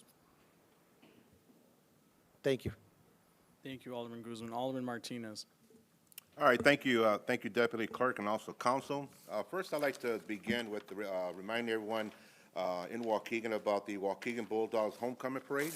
That's going to be held on Friday, the 26th at 5:30. We will be gathering at the Brookside campus, and then the parade itself will be going in around the neighborhood in the 3rd Ward. It will be starting from Brookside, and then it'll be traveling to Flossmoor Avenue, Flossmoor Avenue to University Avenue, University Avenue to Tiffany Drive, Tiffany Drive to Lydia Avenue, Lydia Avenue to North Martin, then right back to Brookside, and it'll stop at the parking lot there. But afterwards, they will be having their homecoming game. That is going to be held at White's Field. It'll be at 7 o'clock. It'll be absolutely wonderful to get as many constituents. Hopefully, our mayor will be there, and as many residents we can to support our Bulldogs. I will be going home to home to drop off these flyers. Thank you, Dave and Molly, for your help, for assisting with this, to make sure that the word gets out. And I ask my constituents on this parade route if you would please support them by decorating your home or doing something nice for them to commemorate that, because that's something that is the tradition in Waukegan that's been going on for many, many years. So every year we look forward to that. It is always crowded. The streets are always crowded, but I welcome everyone out there to go out there and support them on Friday the 26th. Also, I also received very good news from the Lake County Tree Planting Program that they are going to plant native trees in our ward. This is to alleviate some of the flooding and also to beautify our ward. So I do have the listing. Thank you, Director Chris Garland, for the information.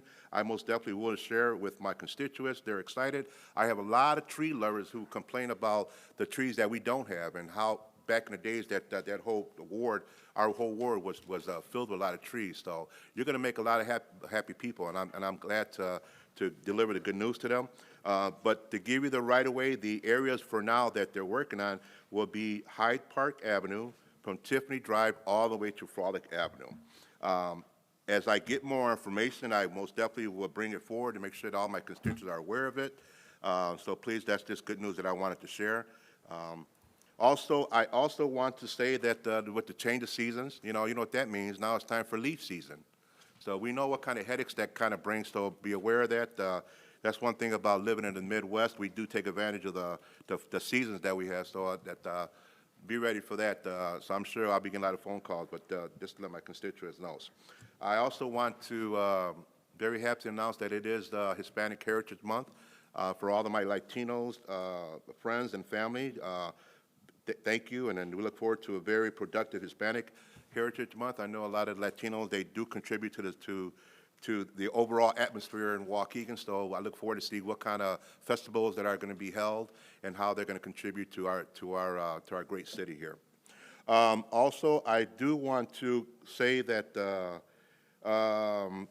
well, today I was the sole voter not to vote for the grocery tax, and I think this is very simple. I think that when you're talking about groceries going up 2.9% in the last year, and so much uncertainties that we have here when we're dealing with the tariffs, no one knows what's going to happen. It only get worse from here. So these are some very unpredictable times. I just feel that with a budget of $292 million a year, we can kind of come up with something to alleviate that. It's not that I'm being insensitive, and I understand that it pays for roles, it pays for police officers, and it also pays for pension. Well, my dad was a city of Waukegan employee for 30 years, which, by the way, he did receive a city resolution from the late Mayor Haig Parvonian, and he raised 11 kids with the pension that he received.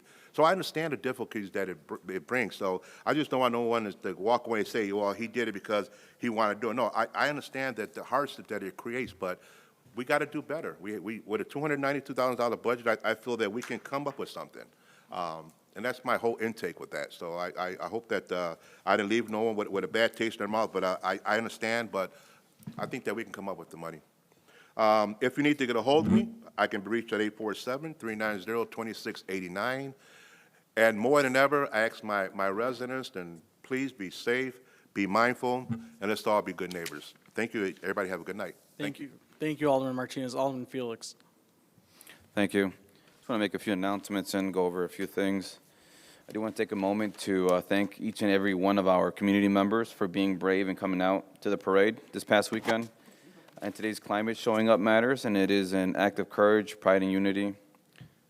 We did not just celebrate Hispanic heritage, we celebrated Waukegan pride. We came together as a city to honor the richness of our Hispanic community, while also uplifting what makes Waukegan truly special. Our blend of cultures, our diversity, and our shared identity as one community. This parade was more than within a tradition. It was a statement that Waukegan stands strong, that we embrace one another, and that our pride runs deeper when we celebrate together. We've had a few parades already, a couple parades, and that's what I like to see, our community coming together.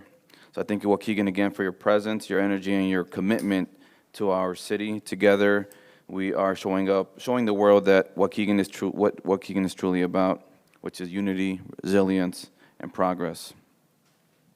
As part of, this is what I'm telling my residents now, rebuild Waukegan, yes, we're talking about infrastructure, but also we are trying to rebuild the image, and also part of that is making people feel safe again.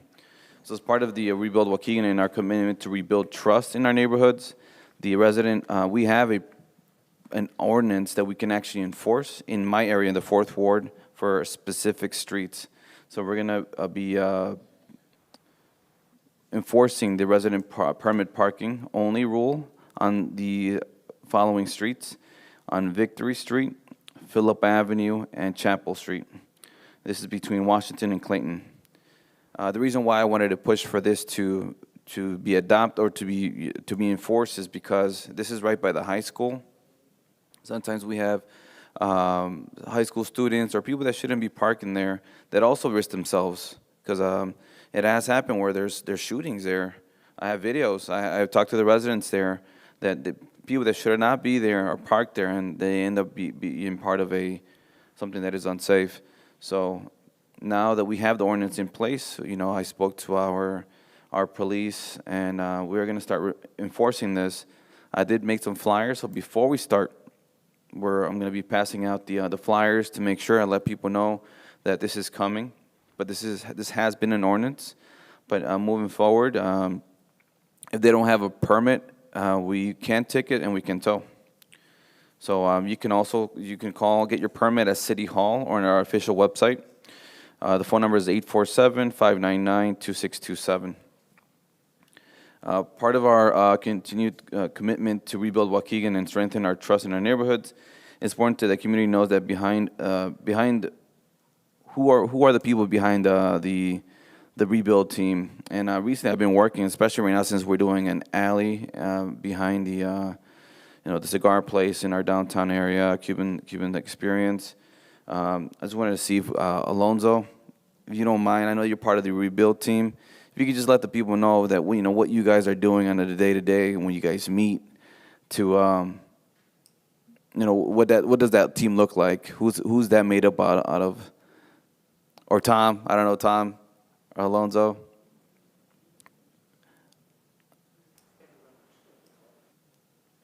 Just a brief.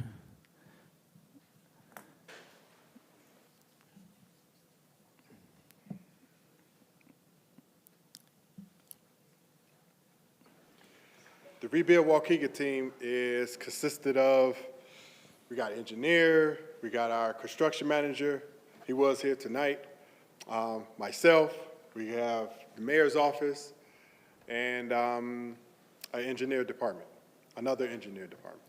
So one of the things that is a big thing, and I know that you guys are working on it, is communication with the businesses and just. It's just one individual. Yes, we're working with him. Yep. And so I just wanted to let the community know that we're just not, the departments are not just kind of just letting things happen. You guys have a dedicated team to rebuild plan, and that's you guys. So I just wanted to just let the people know. Some of the aldermen might not even know that you guys are working together to make this happen. So thank you, sir. So just so we're clear, there is a project team that's dedicated specifically for that.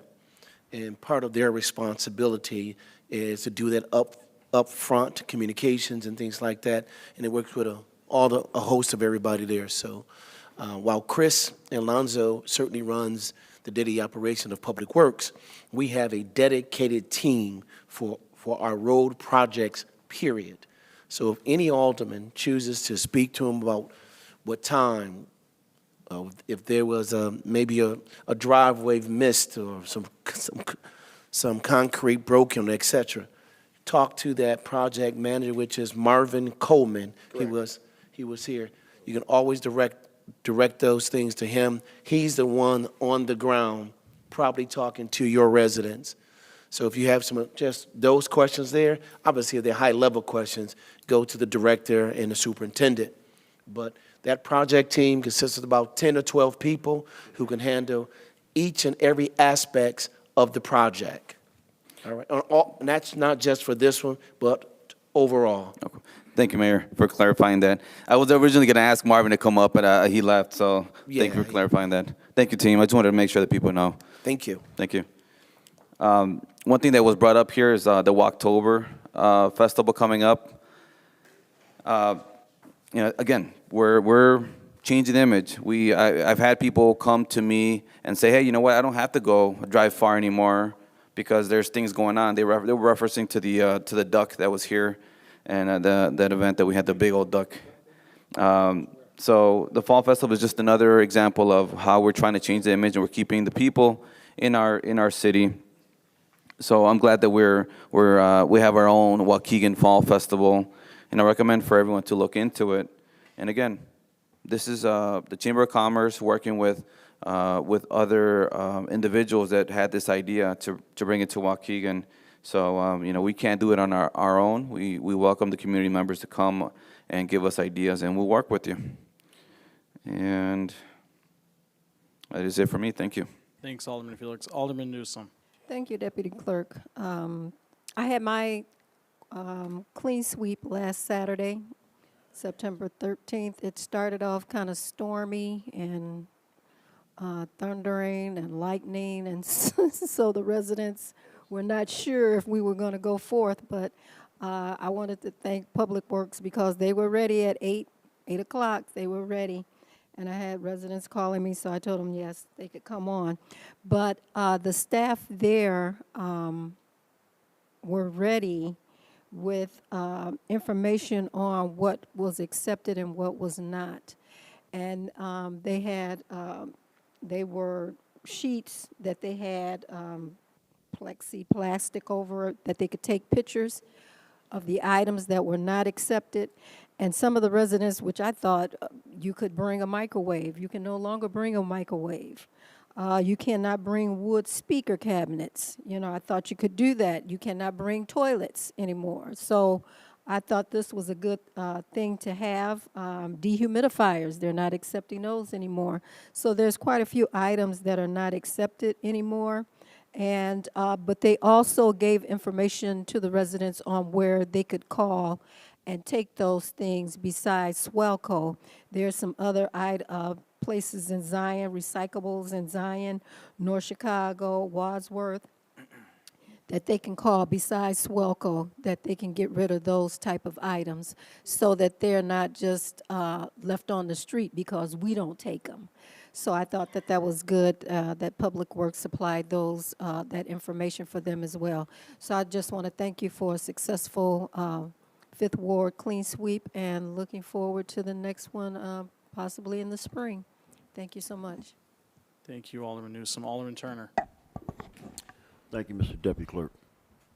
All right, so we're doing a lot with liquor licenses, and I understand that we have, I think we've got 10 different categories, and I also think we need to look at maybe consolidating those down to 2 categories. Either you have a on-premises license or a takeout license.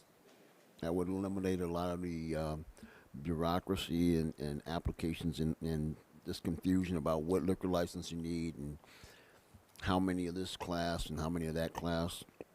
The state of Illinois doesn't have various categories. You get a state of Illinois liquor license.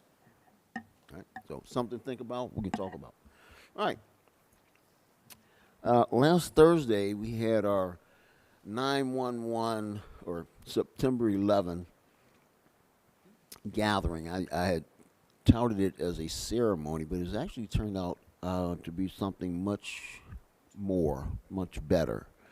And there are several citizens, civilians who attended. I think we had about 70 or so of our first responders, fire and police, as well as a number of other city employees, and it was just a very moving gathering of like minds in memoriam of the victims and heroes of that event. And I wanted to thank everyone who attended, Chief and Deputy Chief, if you make sure your teams know that I appreciate their attendance, Director Garland, Alonzo, and others, and Mayor. The Mayor showed up, he was there, so thank you all very much for coming. In the 6th Ward, we continue to get stuff done. You know, we're patching potholes. We are painting over graffiti, replacing stolen signs, and a number of other public works activities. Not as intense as it has been over the summer, but we continue to get things done. We still have good weather, thank God. So if you need something done, if you see something out there that I missed, please let me know, or call Public Works, or call Public Works directly. But most of this relates to Public Works. But also, I got to give kudos to our code compliance officer, the intrepid Mario Perez, is doing a fabulous job following up on code issues and really working with folks. So Steve, let him know again. I know the guys up there are teasing him, but he's really doing a good job. Right? He's a great partner for the 6th Ward. All right. Okay, so on Wednesday the 24th, I have my 6th Ward meeting, and we'll have a report on activities in the ward. I'm going to step out of my norm, and I have invited a special guest speaker. I've never done that before. I've never invited anybody to come to my, no officials or department heads to come to my meetings, but this time I'm going to do something a little special. I've invited Mayor Cunningham to come and speak for 5 minutes. So the mayor has agreed. So Mayor, you'll hear from me, and you'll hear from Mayor Cunningham as well on Wednesday the 24th. It'll be from 6:30 p.m. to 8:30 p.m. at North School. That's 410 Franklin Street, and refreshments will be served. Following that on September 27th, it was a Saturday, excuse me, and I have my 6th Ward dumpster drop. That's going to be at 710 Glen, Florida, directly in front of the Dollar General store, just by Chestnut, by St. Anastasia's church. And I'll be from 8 a.m. to 12 noon. And Edie or Chris, if you can provide me the list that Edie referenced about things that can't be brought, I don't have that, so I'd like to publish that too. All right, so I hope you residents of the 6th Ward will take advantage of that. And then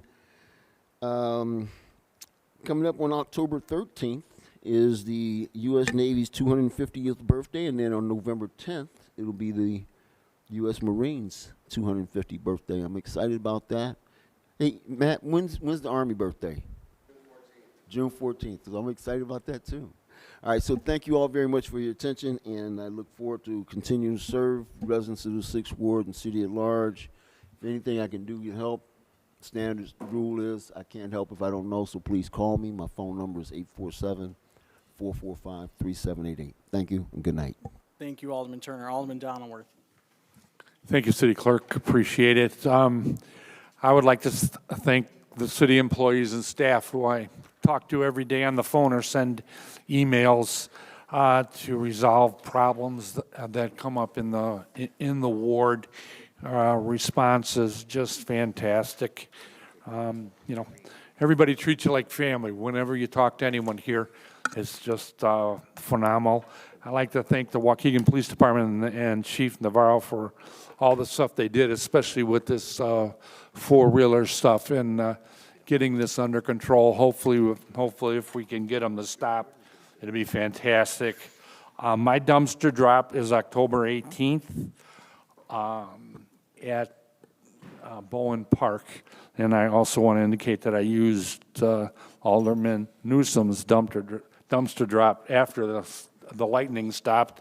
We dropped stuff off, and there's the city yards employees were very informative on stuff that we can't drop, and we brought a couple things that we couldn't do, and they were very good and helped out. Matter of fact, I had some of my ward people come over and made some dumpster drops too. I want to thank the permitting process with this new administration is going a lot easier. And I just want to thank everybody from Lindsay down throughout, the department there. I've just been so happy. Had my own little thing come up, and they were able to take care of it and get things taken care of for me.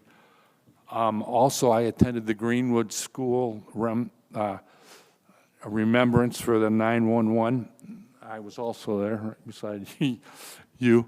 City forgot me on the Facebook page, but I told them I was there, and it was a very, very good service, and it was very well attended. Fire department, police department, city yards workers. I want to thank everybody that went there, and it was a very good remembrance of what happened. That's it. Thank you, Alderman Donilworth. Mayor, that concludes your alderperson time. Motion to adjourn. Motion by Alderman. Second. Motion by Alderman Flooring, second by Alderman. Who's that? Guzman to adjourn. All those in favor? Aye. All right. Yes.